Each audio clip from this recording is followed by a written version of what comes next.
మా దేశాన్ని నాశనం చేసే వ్యక్తికి సపోర్ట్ చేసే వ్యక్తి ఎవరైనా సరే,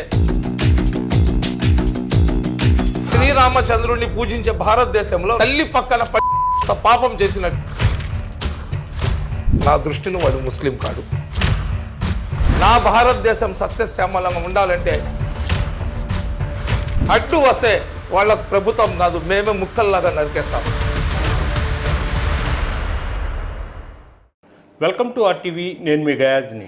పహల్గం ఘటన యావత్తు ప్రపంచాన్ని కలవరపరిచింది. అయితే పాకిస్తాన్ పెంచి పోషిస్తున్న టెర్రరిస్టులపై మాట్లాడేందుకు మైనార్టీ నాయకులు సమీ హుసేని ప్రస్తుతం మనతో ఉన్నారు. ఆయనతో మాట్లాడదాం. నమస్తే సమీ భాయ్.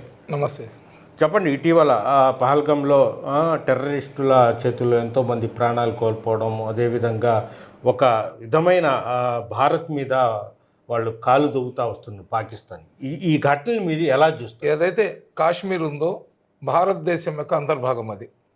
కాశ్మీర్లో పహల్గాం ఆ చుట్టుపక్కల ప్రాంతాల్లో ఏదైతే సమ్మర్ వెకేషన్స్ వస్తాయో వచ్చినప్పుడు ప్రతి ఒక్కరు కూడా అక్కడికి వెళ్ళి వాళ్ళ సేద తీర్చుకునే దానికి ఒక టూరిజం ప్లేస్ లాగా ప్రపంచంలోనే గుర్తింపు ఉంది. కాశ్మీర్ని భూతల స్వర్గం అని కూడా అంటారు. అటువంటి ప్రదేశంలో భారతదేశంలో ఉన్న ప్రతి భారతీయుడు వాళ్ళు ఆహ్లాదకరంగా వాళ్ళు ఉన్న టెన్షన్లను వదిలేసి ప్రశాంతంగా 10 రోజులు గడిపేసి వస్తామని చెప్పి భారతదేశంలో ఉన్న రకరకాల ప్రాంతాల నుంచి అక్కడ వెళ్ళిన టూరిస్టుల మీద ఏదైతే ఉగ్ర మూకలు పాకిస్తాన్ పెంచి పోషిస్తున్న కుక్కల చేత అక్కడ నా భారతీయ బిడ్డల మీద జరిగిన దాడిని మేమైతే తీవ్రంగా ఖండిస్తున్నాము. ఈరోజు అన్ని మసీదులలో ఆంధ్ర రాష్ట్రంలో జుమ్మా నమాజ్ తర్వాత వాళ్ళ పవిత్ర ఆత్మలకు శాంతి చేకూరాలని, వాళ్ళ కుటుంబ సభ్యులకు మనశ్శాంతి చేకూర్చాలని చెప్పి కూడా ఈరోజు మేము దువా చేయడం జరిగింది. ఒకటే చెప్తున్నాను గయాస్ గారు, మనం ఈ భారతదేశంలో పుట్టినాం. భారతదేశం మాది. ఈ దేశాన్ని రక్షించడానికి, ఈ దేశాన్ని ప్రేమించడానికే మేము పుట్టి ఉన్నాం. ఒక ముస్లింలాగా పుట్టిన వ్యక్తి దేశ రక్షణ కోసం దేశాన్ని ప్రేమించడానికి వెనుక అడుగు కానీ వేస్తే నా దృష్టిలో వాడు ముస్లిం కాడు. ఇస్లాం ధర్మం కూడా ఏం చెప్తుందంటే మన ఈమాన్లో సగం ఈమాన్ దేశం మీద ప్రేమ చూపించమన్నారు. దేశం మీద ప్రేమ చూపించకుండా ఎవరో కొంతమంది చేసే చిల్లర చేష్టాల వల్ల భారతదేశంలో ఉన్న 35 కోట్ల మంది మీద నిందలు రావడం అనేది అది సరైన పద్ధతి కాదు. ఖచ్చితంగా అక్కడ ఏదైతే ఉగ్రవాదులు ఉగ్ర దాడి చేసి అమాయకులను పొట్టలు పెట్టుకున్నారో దాన్ని ఎటువంటి పరిస్థితులు కూడా ఇస్లాం అయితే అంగీకరించదు. భారతదేశం ముస్లింలలాగా ఎటువంటి పరిస్థితుల్లో అటువంటి సంఘటనలను అటువంటి చర్యలను మేము సమర్థించము. ఆ యధవులు ఎవరైతే ఉండారో, ఆ కుక్కలు ఎవరైతే ఉండారో, ఆ రాక్షసులు ఎవరైతే ఉండారో వాళ్లను భారతదేశ ప్రభుత్వం ముక్కలుగా నరికి వాళ్లకు అసలు భారత భూభాగంలో కూడా వాళ్ళ శరీర ముక్కలు లేకుండా తీసుకొని పోయి ఎక్కడో అడవిల్లో, ఇతర దేశాలు ఉన్న అడవుల్లో కుక్కలకు, కాకులకు, గద్దలకు వాళ్ళ ముక్కలను వేసేయాలని చెప్పి ప్రభుత్వానికి మేము డిమాండ్ చేస్తున్నాం. నిన్న జరిగిన ఘటనలో వాళ్ళు కాల్చే ముందు కొన్ని విషయాలు అడిగారు. మీరు ముస్లిమా హిందువా అనడం, అదేవిధంగా మీకు సుంతి చేసి ఉండారా లేదా అని, వాళ్ళ ప్యాంట్లు ఇప్పి చూశారని రకరకాల ప్రచారాలు చేస్తున్నారు. ఏదైతే ఈ ప్రచారాలు ఏదైతే జరుగుతున్నాయో దాంట్లో వాస్తవం ఎంత ఉందో లేదో ఆ పైవాడికి తెలియాలా. ఒకటి, నేను కావలి మధుసూదన్ చనిపోయారు కదా, వాళ్ళ సతీమణితో కూడా వాళ్ళు దగ్గరకు వచ్చి మీకు కలమా వచ్చా, మీరు ముస్లిమా హిందువా అని అడిగారంట. అంటే వేరే విషయం ఏం అడగలేదు. వాళ్ళు అప్పటికే ఇద్దరు భార్యాభర్తలు చేతులు పట్టుకొని అట్నే కింద కూర్చొని తల వంచుకొని ఉంటే వాళ్ళు అడిగారంట. అడిగితే వాళ్ళు ఏ సమాధానం చెప్పలేదు. వెంటనే వాళ్లకు టక్ అని కాల్చేశాడు. వాళ్ళకు అసలు తెలీదు, ఆమెకు మధుసూదన్ భార్యకు తెలియదు భర్త సరిపోతాడు అనేది కూడా. బ్లడ్ ఆమె కింద ఏంది తడిచిపోతా ఉంది, బ్లడ్ వస్తుంది, చూసుకుంటే అప్పటికి వాళ్ళ భర్త చనిపోయి ఉన్నాడు. ఖచ్చితంగా ఇది చాలా దౌర్భాగ్యమైన, చాలా దరిద్రమైన, చాలా హృదయ విచారకరమైన సంఘటన. ఎందుకంటే ఇస్లాం ధర్మం అనేది ఎదుటి మనిషిని ప్రేమించడం, శాంతి సందేశం ఇవ్వడం నేర్పించింది. కానీ పాకిస్తాన్ ప్రేరేపిత ఉగ్రవాదులు ఎవరైతే ఉన్నారో ఇస్లాం ముసుగులో అమాయకమైన ముస్లింలను రెచ్చగొట్టి యువతరానికి సైకోల్లాగా తయారు చేసి వాళ్ళ ద్వారా ఇతర మతస్థుల మీద దాడులు చేయించడం అనేది ఇది కేవలం భారతదేశం కాదు, ప్రపంచంలో ఉన్న ఏ ఇస్లాం మతానికి చెందిన వ్యక్తి కూడా దాన్ని అయితే అంగీకరించదు. ఆ విధంగా చేసినవాడు ఖచ్చితంగా వాడు ముస్లిం కాడు, ఇస్లాంని అనుసరించే వ్యక్తులే కాదు. ఒక ఉగ్రవాది అనే వాడికి కులం మతంతో పని ఉండదు. అయితే పాకిస్తాన్ ఏంటంటే భారతదేశంలో అన్నతమ్ముల్లాగా కలిసిమెలిసి జీవిస్తున్న హిందూ ముస్లిం సోదరుల మధ్య చిచ్చు పెట్టి భారతదేశాన్ని నాశనం చేయాలనే ఒక పెద్ద స్ట్రాటజీతో చేస్తున్న కుట్రలు తప్ప అది వాళ్లకు ఇస్లాం మీద ప్రేమ కానీ, అల్లా మీద నమ్మకం కానీ, ముహమ్మద్ ప్రవక్త మీద విశ్వాసం కానీ ఉన్న ఏ వ్యక్తి కూడా ఇటువంటి చర్యలు చేయరు. ఇటువంటి చర్యలు చేసిన వాడు ఎటువంటి పరిస్థితుల్లో వాడు ముస్లిం కాడు. ఒకటి నిన్న జరిగిన ఘటన కూడా, ఆ ఘటన యావత్తు భారతదేశంలోనే ముస్లిం మీద బాగా ఎఫెక్ట్ పడింది. నిన్న నేను కూడా ఇది చేస్తుంటే, అంటే చదువు రాని వాళ్ళు, చదువుకున్నోళ్ళు కూడా సాయిబులు ముస్లిమ్స్ చంపేశారంట అనేది వినిపిస్తూ ఉంది. దానివల్ల ముస్లిం సమాజానికి, ముస్లిం మైనారిటీలకు ఒక మాయని మచ్చగా మిగులుతుంది. దాన్ని ఏ విధంగా దాన్ని కరెక్టే గయాస్ గారు. ఒక సంఘటన జరిగింది. ఒక సంఘటన జరిగితే చెప్పడానికి బాధగా ఉన్నా కానీ చెప్పకుండా మనం ఉండలేము. ఏదైతే వాట్సాప్ యూనివర్సిటీ అని ఒకటి నడుపుతుంది బీజేపీ, ఆర్ఎస్ఎస్, ఏదైతే హిందూ మతోన్మాద శక్తులు ఉన్నాయో వాళ్ళందరూ కూడా రకరకాల వాట్సాప్ యూనివర్సిటీలు ఏర్పాటు చేస్తున్నారు. ఈ ఎదవలు చేసిన దానికి పాకిస్తాన్కి సంబంధించిన ఉగ్రవాదులు చేసిన సంఘటన ఒక పక్క ప్రభుత్వము, రెండో పక్క మాకు కాశ్మీర్లో ఉన్న ముస్లింలు మాకు రక్షించారు, వాళ్ళు మాకు షెల్టర్ ఇచ్చారని చెప్పి ఇంకొక పక్క అక్కడ ఉన్న బాధిత కుటుంబాలు, అదేవిధంగా ఒక అతను గుర్రం హార్స్ రైడర్ చేసే అతను హిందూ సోదరులకు చంపడానికి పోతుంటే వాళ్ళ దగ్గర నుంచి మిషన్ గన్ లాక్కొని తన ప్రాణానికి త్యాగించి అతని ప్రాణం పోగొట్టుకొని ఇతరుల ప్రాణాలని కాపాడాడు. వాటన్నిటిని కప్పేసి కేవలం వాళ్ళు ఈ విధంగా మాట్లాడారు కాబట్టి వాళ్ళు చేసింది తప్పు, 101% తప్పు. దాంట్లో వేరే ఆలోచనే లేదు. వాళ్ళను ముక్కలుగా నరికేయాల. కానీ వాళ్ళు చేసిన తప్పుని తీసుకుని వచ్చి మొత్తం ముస్లిం సమాజాన్ని చుట్టేయాలంటే ఇది కరెక్ట్ కాదు. అదే కాశ్మీర్లో 9 సంవత్సరాల చిన్నారి ఆసిఫాను ఒక బ్రాహ్మణుడు శ్రీరాముడి యొక్క మందిరంలో తీసుకొని పోయి ఆ 8-9 సంవత్సరాలు ఉన్న ఆసిఫా అనే చిన్నారిని 5 రోజులు దేవస్థానంలో పెట్టి 5 మంది ఆమెను మానభంగం చేసి ఆమెను ముక్కలుగా నరికేసినారు. ఆ రోజు హిందూ సమాజం ఈ విధంగా చేసిందని మేము చెప్పలేదే. అదేవిధంగా కాషాయి గుడ్డలు వేసుకొని ట్రైన్లలో, ఊర్లలో ఎక్కడ పడితే అక్కడ గడ్డం టోపీ ఉన్న వాళ్ళని పట్టుకొని ఆవు మూత్రాలు తాగిస్తూ జై శ్రీరామ్ చెప్పండి అని చెప్పి వాళ్ళని ముక్కలుగా నరుకుతూ, సంపుతూ, ఆడవాళ్ళ బుర్ఖాలు లాగేస్తూ రకరకాలుగా వికృత చేష్టాలు చేస్తుంటే ఆ రోజు మేము హిందూ ఉగ్రవాదం అని మేము చెప్పలేదే. కేవలం ఒక వర్గానికి చెందిన వ్యక్తులు ఇటువంటి సంఘటనలు జరిగినప్పుడు సమన్వయం పాటించకుండా దాన్ని రాజకీయం చేస్తూ ఓట్లను పోలరైజేషన్ చేసుకోవడానికి ముస్లింల మీద నిందలు వేస్తున్నారు. ఆ విధమైన నిందలు ఎవరు వేసినా కానీ దాన్ని తిప్పికొట్టాల్సిన బాధ్యత భారతదేశాన్ని ప్రేమించే ప్రతి భారతీయుడి మీద ఉంది గయాస్ గారు. ప్రపంచంలో ముస్లిం దేశాలు చాలా ఉన్నాయి. ఇరాన్, కువైట్, సౌదీ అరేబియా మొత్తం చాలా 47 దేశాలు ఉన్నాయి. చాలా పీస్ఫుల్గా ఉంటారు. చాలా వాళ్ళు ఇస్లాంని నమ్ముకొని వాళ్ళ వ్యాపారాలు, వాళ్ళు ఆ దేశాల అభివృద్ధి కోసం కేవలం ఎందుకు హింసావాదాన్ని పాకిస్తాను చేసుకుంటా టెర్రరిస్టులని పెంచి ఇతర దేశాల మీద ఉసిగొలపడం ఇలాంటి పాకిస్తాన్కి ఎందుకు చేస్తూ ఉంది? జనరల్గా కొన్ని దేశాల్లో ఏంటంటే అక్కడ ఉన్న ప్రధానమంత్రుల మీద ఆధారపడి ఉంటుంది.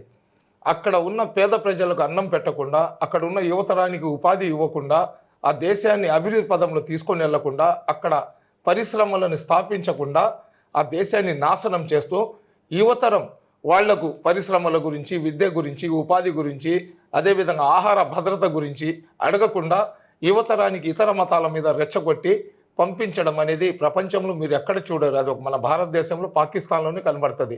ఇక్కడ కూడా చూడండి, అధికారంలో వచ్చిన ప్రభుత్వాలు ఏదైనా కానివ్వండి, ఈరోజు బీజేపీ పార్టీ అధికారంలో ఉంది. ప్రతి సంవత్సరం 2 కోట్ల మందికి ఉద్యోగాలు ఇస్తామన్నారు. అదేవిధంగా 15 లక్షల రూపాయల డబ్బులు ప్రతి ఒక్కరి అకౌంట్లో వేస్తామన్నారు. ఏదైతే ఈ డబ్బులకు మనం కానీ నోట్ల రద్దు చేసినప్పుడు ఏమని చెప్పారు ప్రధానమంత్రి గారు?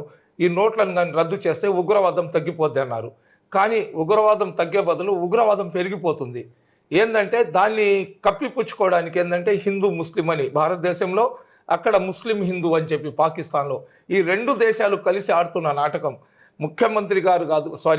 ప్రధానమంత్రి గారు కానీ నిజంగా చిత్తశుద్ధి కానీ ఉంటే, అమిత్ షా గారికి చిత్తశుద్ధి ఉంటే, ఈ దేశం మీద వాళ్ళకు ప్రేమ కానీ ఉంటే, ఎందుకు మా దేశంలో పుట్టిన అమాయకమైన బిడ్డలను బలి తీసుకుంటుంటే మీరు ఎందుకు గమ్ముగుండారు?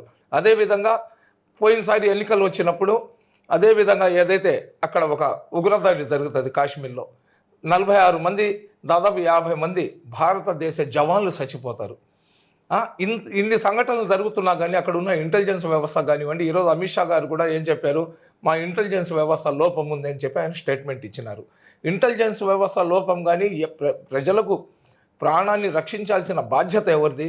ప్రజల చేత ప్రజల కొరకు ప్రత్యక్షంగా ఎన్నుకోబడ్డ ప్రజాస్వామ్యంలో ఉన్న ప్రజాప్రతినిధులది. మీరు రక్షించలేనప్పుడు మీరు అధికారంలో కొనసాగే అవసరం కూడా లేదు. మీకు ఈ రోజు దాకా మీరు ముస్లింల మీద రకరకాల చట్టాలు తీసుకొని వచ్చినారు. మీరు వచ్చిన 12-11 సంవత్సరాల్లో ఎక్కడ కూడా ముస్లింలకు మేలు చేసిన దాఖలాలే లేవు. సిద్ధాంతపరంగా బీజేపీ పార్టీని మేము వ్యతిరేకిస్తాం. ఎందుకు వ్యతిరేకిస్తామంటే ముస్లింలకు వ్యతిరేకంగా బీజేపీ పార్టీ రకరకాల చట్టాలు తీసుకొని వచ్చి ముస్లింలకు నాశనం చేసే ప్రయత్నం చేస్తుందని. వీటన్నిటిని కూడా మేము గమ్ముగైపోతాం. వీటన్నిటిని కూడా మేము క్షమించేస్తాం. మీరు కానీ నిజంగా దేశాన్ని ప్రేమించే వ్యక్తి కానైతే నరేంద్ర మోడీ గారు, మీరు నిజంగా ఈ దేశం మీద మీకు ప్రేమ ఉంటే, అమిత్ షా గారు మీకు దేశ ప్రజల మీద ప్రేమ కానీ ఉంటే, ఈ నా భారతదేశం సస్యశ్యామలంగా ఉండాలంటే ఒక ముస్లిం లాగా నేను చెప్తున్నా, మీరు ఏదైతే పీఓకే పాక్ ఆక్రమిత కాశ్మీర్ ఉందో దాన్ని స్వాధీనం చేసుకోండి. అదేవిధంగా పాకిస్తాన్లో ఎక్కడైతే ఉగ్రవాదులను తయారు చేసే శిక్షణ కేంద్రాలు ఉన్నాయో మీరు ఆ శిక్షణ కేంద్రాలను నాశనం చేసేయండి.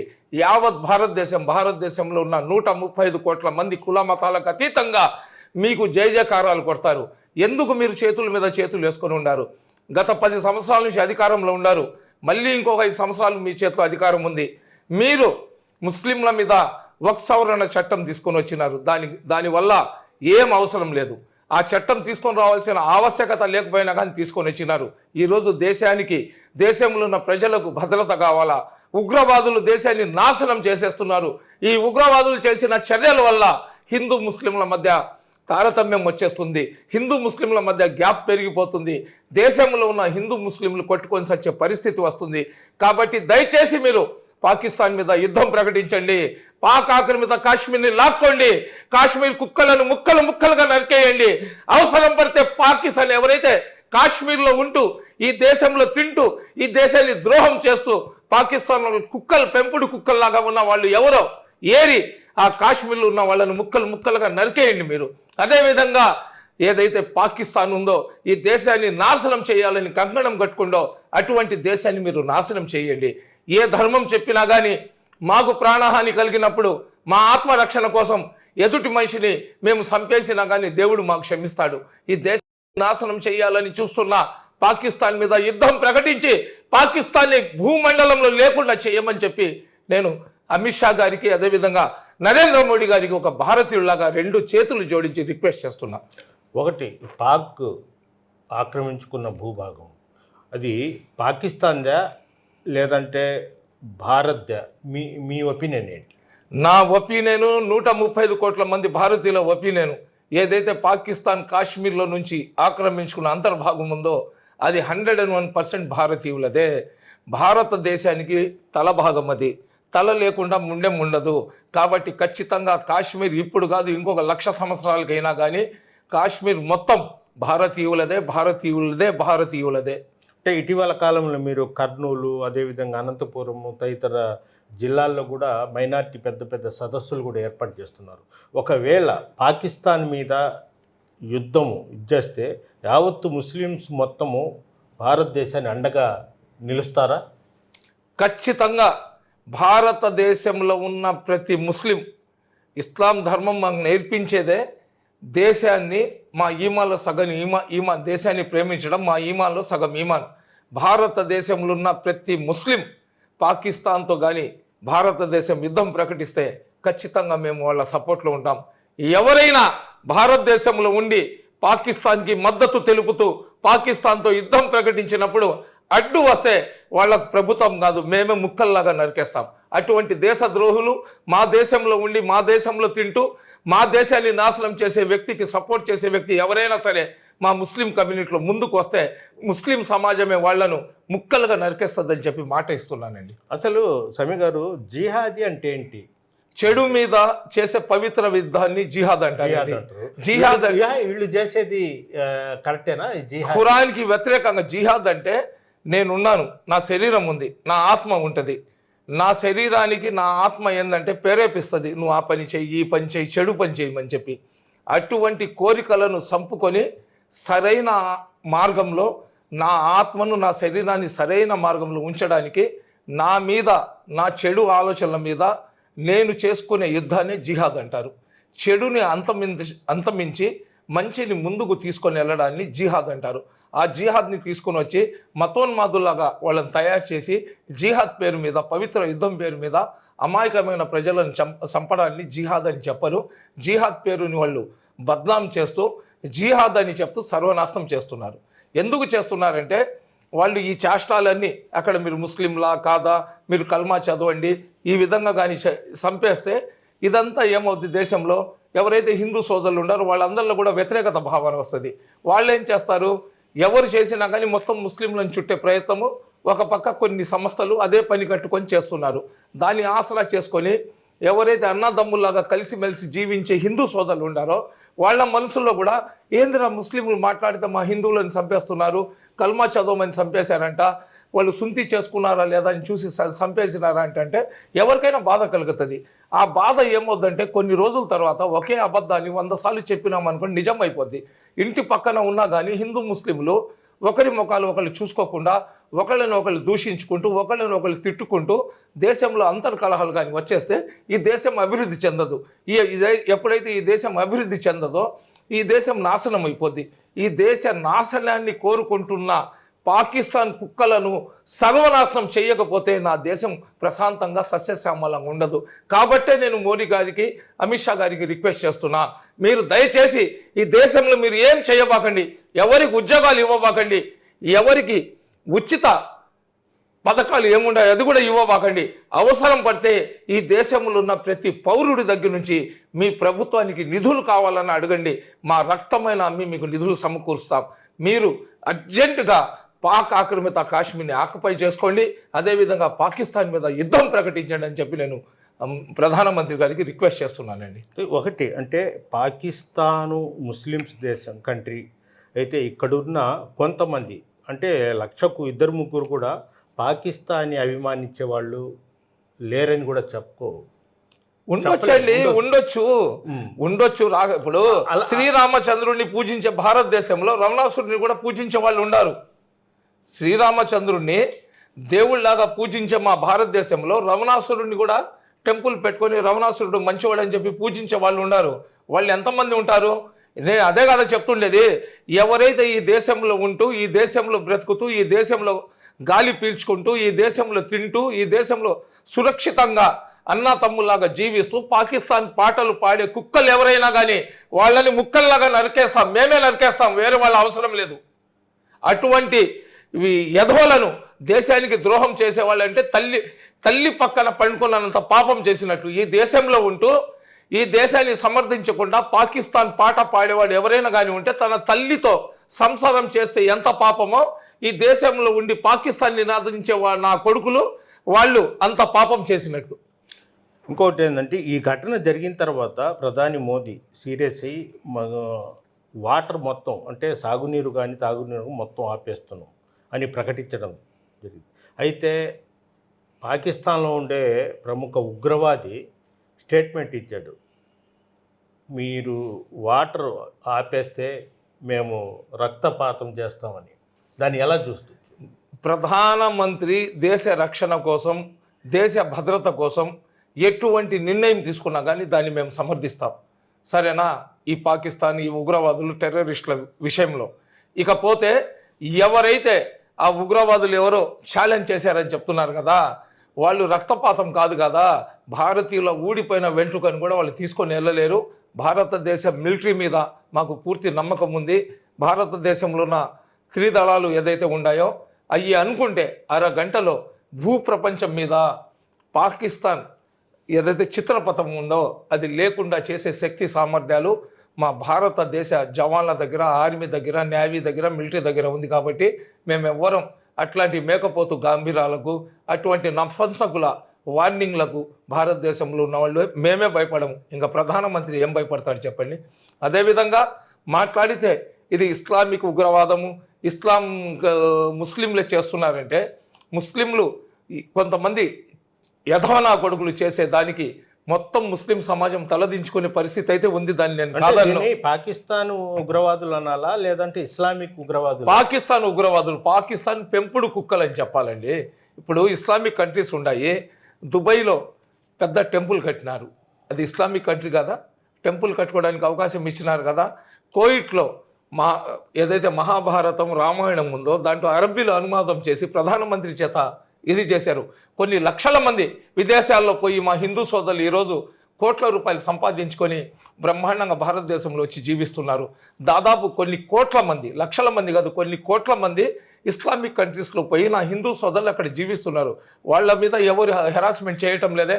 అక్కడ ఎవరు కూడా వాళ్ళని పట్టుకొని నువ్వు అల్లాహు అక్బర్ అని చెప్తేనే నీకు మేము ఉద్యోగం ఇస్తాము, నువ్వు కల్మా చదివితేనే నీకు ఇక్కడ బ్రతకనిస్తాము, నువ్వు కల్మా చదివితేనే మా కంట్రీకి రావాలని ఆంక్షలు ఏం పెట్టడం లేదే. మంచి జరిగింది ఏదో కప్పిపుచ్చేస్తున్నారు. ఏడైనా తప్పు జరిగితే తప్పును తప్పుగా చూపించండి. దాన్ని మొత్తం ముస్లిం సమాజాన్ని చుట్టే ప్రయత్నం అయితే ఎవరైతే ఈ వాట్సాప్ యూనివర్సిటీ వాళ్ళు చేస్తున్నారో ఖచ్చితంగా అటువంటి వాళ్ళ మీద కూడా భారతదేశంలో ఉంటూ భారతదేశంలో అంతర్కలహాలు సృష్టించే వాట్సాప్ యూనివర్సిటీ మీద కూడా ఖచ్చితంగా ప్రభుత్వం చర్యలు తీసుకోవాలా. ఈ దేశం మనమందరిది. ఈ దేశాన్ని కాపాడుకోవాల్సిన బాధ్యత ప్రతి భారతీయుడి మీద ఉంది. ఈ దేశంలో పుట్టిన ఎవరైనా సరే మనకు చిన్న చిన్న అంతర్కలహాలు ఉంటే అవన్నీ కూడా పక్కన పెట్టేసి దేశ రక్షణ గురించి, దేశ రక్షణ కోసం అవసరం పడితే ప్రతి ఒక్కరు కూడా ఎంతటి త్యాగాన్ని చేయడానికి కూడా సిద్ధంగా ఉండాలని చెప్పి ప్రతి ఒక్కరిని పిలుపునిస్తున్నా. అదేవిధంగా అన్ని జమాత్లకు చెందిన ముస్లిం పెద్దలకు నేను చెప్తున్నా, ముస్లిం ఆలింలకు నేను చెప్తున్నా, పెద్ద పెద్ద ముఫ్తీలకు నేను చెప్తున్నా, ఈ దేశంలో మీ తాత ముత్తాతలు పుట్టినారు, ఈ దేశం కోసం మీ తాత ముత్తాతలు త్యాగాలు చేసినారు, మా పెద్దలు మా పూర్వీకులు త్యాగాలు చేసినారు. ఈ దేశం రక్షణ కోసం మా ఈమాన్లో సగం ఈమాన్ అని మేమందరం కూడా గొప్పగా చెప్పుకుంటున్నాం. ఇప్పుడు మన ఈమాన్ ఏందో చూపించాల్సిన అవసరం ప్రతి ముస్లిం పెద్దకు వచ్చింది. ఎవరైనా సరే దేశానికి ద్రోహం చేస్తూ, దేశానికి వ్యతిరేకిస్తూ, దేశాన్ని నాశనం చేయాలని ఎవరు చచ్చిపోయినా కానీ, అటువంటి ముష్కరులు ఎవరు చచ్చిపోయినా కానీ వాళ్లను మా భారత భూభాగంలో ఖననం చేయబాకండి, వాళ్లకు జనాజా నమాజ్ చదవబాకండి, వాళ్ళ శవాలను విసిరివేయండి. ముస్లిం ఖబర్స్థానాలలో వాళ్లకు ఖననం చేయడానికి ఎవరు అంగీకరించబాకండి. చచ్చిపోయిన తర్వాత చదివే జనాజా నమాజ్ కూడా ఎవరు కూడా చదవద్దని చెప్పి నేను ఆలింలకు మీ మాధ్యమం ద్వారా రిక్వెస్ట్ చేస్తున్నానండి. ఒకటి అంటే ఈరోజు శుక్రవారం తెలంగాణలో, అదేవిధంగా ఆంధ్రప్రదేశ్లో, తెలంగాణలో మాత్రము బ్లాక్ రిబ్బన్స్ నిరసన తెలిపారు. ఈరోజు మీరు నెల్లూరు నగరంలో కూడా అన్ని మసీదులు ఏదో కార్యక్రమాలు చేపట్టారు, దువా కార్యక్రమం. ఏంటిది? ఇప్పుడు నల్ల రిబ్బిన్లు పెట్టుకొని నిరసన తెలిపిన దానివల్ల మనకు వచ్చే ప్రయోజనం ఏం లేదండి. కాబట్టి మనం ఏం చేసామంటే నెల్లూరులో ఉన్న 186 మసీదులలో, అదేవిధంగా మన మాట ఎవరెవరైతే వింటారో అన్ని మసీదులలో కూడా ఎవరైతే అక్కడ పుల్వామాలో జరిగిన ఉగ్రదాడి, పెహల్గాంలో జరిగిన ఉగ్రదాడిలో మరణించిన వాళ్ళ కుటుంబాల కోసం, చనిపోయిన వాళ్లకు స్వర్గంలో స్థానం కల్పించాలని, వాళ్ళ కుటుంబ సభ్యులకు మనశ్శాంతి కలిగించాలని అల్లా దగ్గర దువా చేశాం. అదేవిధంగా భారతదేశం మీద ఎటువంటి చెడు జరగకుండా, భారతదేశం మీద ఏదైతే భారతదేశాన్ని విచ్ఛిన్నం చేసే కుట్రలు జరుగుతున్నాయో అందులో నుంచి అల్లా మమ్మల్ని కాపాడాలని, నా దేశాన్ని సురక్షితంగా పెట్టాలని చెప్పి దువా కార్యక్రమం చేయడం జరిగిందండి. అసలు ఇస్లాం అంటే ఏంటి?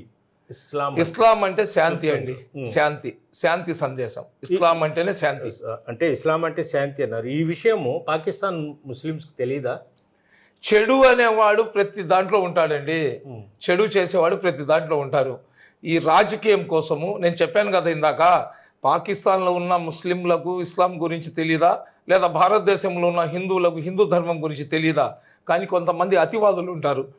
వాళ్ళు ఏంటంటే ఇతర మతాలను రెచ్చగొట్టడం, ఇతర మతాలను కించపరచడం, ఇతర మతాలను దూషించడం, ఇతర మతాల మీద రాళ్లు రువ్వడం, ఇతర మతాలను ఇబ్బంది పెట్టి రాక్షస ఆనందం పొందడం అన్నమాట. అటువంటి రాక్షసులను అంతమొందించినప్పుడే మన దేశం సురక్షితంగా సస్యశ్యామలంగా ఉంటుంది. అదేవిధంగా ఎవరైతే అనవసరంగా మతోన్మాదాన్ని భారతదేశంలో రెచ్చగొడుతున్నారో అటువంటి వ్యక్తుల మీద కూడా భారత ప్రభుత్వం కఠినమైన చర్యలు తీసుకోవాలా. అదేవిధంగా పాకిస్తాన్ కుక్కలను పాకిస్తాన్ లోపల పోయి నా దేశాన్ని నాశనం చేయాలని చూస్తున్న ఉగ్రవాదులు ఎవరెవరైతే ఉన్నారో వాళ్ళందరికీ కూడా ముక్కలు ముక్కలుగా నరికేసి పాకిస్తాన్ని సర్వనాశనం చేయాలా. అదేవిధంగా ఏదైతే పాకిస్తాన్ నా భారతదేశ అంతర్భూభాగమైన కాశ్మీర్ని ఆక్రమించుకున్నదో దాన్ని వాళ్ళ చేతుల్లో నుంచి సురక్షితంగా భారతదేశ ప్రభుత్వం స్వాధీనం చేసుకున్నప్పుడే నా దేశం ప్రశాంతంగా సస్యశ్యామలంగా ఉంటుందండి. ఇది పరిస్థితి. ప్రధానంగా పాకిస్తాన్ పెంచి పోషిస్తున్న ఉగ్రవాది కుక్కలకు ఏరివేయాలి. అదేవిధంగా పాకిస్తాన్ మీద పాకిస్తాన్ చేస్తున్న ద్రోహాన్ని కూడా తిరిగి కొట్టాలా. అదే భారతదేశాన్ని మరింత బలం ఇవ్వాలంటూ కూడా ఈరోజు నెల్లూరులోని 180 మసీదుల్లో కూడా ప్రార్థనలు చేయడం జరిగింది. భారతదేశంలో మా తాతలు ముత్తాతల నుంచి ఇక్కడే పుట్టి పెరిగారు. ఈ గడ్డ కోసం మేము ప్రాణ త్యాగాలను చేస్తామని కూడా సమీ హుస్సేన్ చెప్తున్నారు.